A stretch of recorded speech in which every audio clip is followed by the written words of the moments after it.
အခုစင်ကယ်လား ဟုတ်တယ် စင်ကယ်လား စင် အားလုံးမင်္ဂလာပါကျွန်တော်ခွန်မျိုးပါဒီကညီလေးက ရမိုင်ဦးပါ ရမိုင်ဦးပါခွန်ရမိုင်ဦးပေါ့နော် ခွင့်ရမိုင်ဦး ခွန်ရမိုင်ဦးအခုက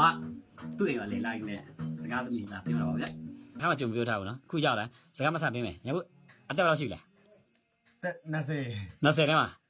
အ အကြိုက်ဆုံးအကြောင်း အကျဉ်းဆုံးအမင်း အမဲကြောင်โอเคကာမလေးကိုရက်ရှိကြရလားရက်အပူကြရလား ပုံမှန်ပေါ့ ပုံမှန်ဝါလာကြရလားပိန်လာကြရလား ကမင်းကြီး ပိန်လာကြရလားဝါလာကြရလား ပုံမှန်ပဲ အခုစင်ကယ်လား ဟုတ်တယ် စင်ကယ်လား စင် စင်ကယ်လားအော်စင်ကယ်ပါနော်စင်ကယ်ရောက်ကြီးကြည့်ပါစင်ကယ်နဲ့ရည်သားမရှိသေးဘူးနော်โอเคအကြိုက်ဆုံးစားတာပါဖြစ်မှာ အကျဉ်းဆုံးစားတာ အင်း ဟင်းတင်ရွက်တယ်ပေါ့ဟိုပဲဖယုံညွတ်တို့ ပြောင်ညွတ်အသားထဲမှာပါအသားကြိုက်တော့ အသားလေ အင်း တားတယ်မှာအမြဲတမ်းစားတာစက်သားပဲလေ စက်သားပဲစားတယ် လောင်းကနေကြဆိုတော့ပြန်လောင်းမှာပဲပေါ့ ပြင်တော့မှနေရကြိုက်တယ်ရာသီဥတုဆိုရင်ဘယ်ရာသီဘယ်ရာပို့ပြီးတော့ကိုနဲ့ကိုက်ညီမှုရှိတယ်ဘယ် အေးတဲ့ရာသီ အေးတဲ့ပို့ကြိုက်တယ်အခုမိုးရာသီပို့ကြိုက်ရပါ ပူကြိုက်တယ် ပို့ရွှေးလို့ကောင်းတော့ပါ ဆောင်းတွင်းမိုးတွင်းတို့ဆောင်းတွင်းတို့ပူရတော့မခံနိုင်ဘူး ဟုတ်လားအောက်ဆန်အားနေဘာလို့ဖြစ်လဲ အားနေကီတာတီးတဲ့ချင်းဆို ရှင်းစို့ခင်းငငယ်ကလေးကဆိုဖြစ်တာလား ဒီကလေးတော့မဟုတ်ဘူးဒီ6တန်း9တန်းတော့ပေါ့နော် စပြီးမှဝါဒနာပါတာဗောနော်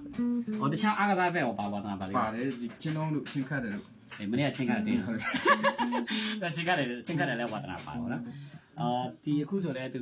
တချင်းတွေအများကြီးလောက်ထားရဲ့ချင်းကတော့ဟို ဟုတ်ကြီးပေါ့ ထွက်ဖို့ရှိရပါတော့အများကြီးထွက်ဖို့ပေါ့ထွက်ရင်တော့အားပေးဖို့လိုတယ်ပေါ့နော်ဒါရမိုင်ဦးအိမ်ရောက်တော့ပေါ့နော်သူနဲ့လာ လာ ပြီး ရအောင်နော်ဒီပင်လောင်းမျိုးထီဒလိရွာဆိုဟုတ်တယ် ဒီလေးရ ရောက်ရင်လဲပင်လောင်းရောက်ရင်လဲလာလေအောင် ဒါဟိုဟာဖြစ်တယ်ပေါ့နော်သူကလည်းစပယ်စီထားကြတယ်ပေါ့နော်သူပြောရတယ်စပယ်စီ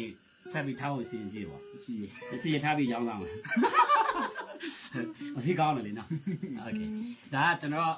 ရွာပေါ့နော်ကျွန်တော်ကလည်းရွာအလေသွားရင်းနဲ့သူတို့နဲ့ဆိုရတာကျွန်တော်ဟိုဗာပဲကိုရွာသားတယောက်တွေ့လဲဒီနေနဲ့ကုန်ယူတယ်အခုလိုငယ်ငယ်ရွယ်နဲ့ဒီတချင်းတွေစူနိုင်ချပြလို့ရတယ်လူတွေအားပေးမှုရတဲ့အတွက်လဲခုတ်တယ်ပေါ့ ကျေးဇူးပါဗျာ ကျေးဇူးပါဗျโอเคကျွန်တော်နောက်ပြီးမှပြန်စစ်ကြပါစို့ဘိုင်ဘိုင် ကျေးဇူးပါ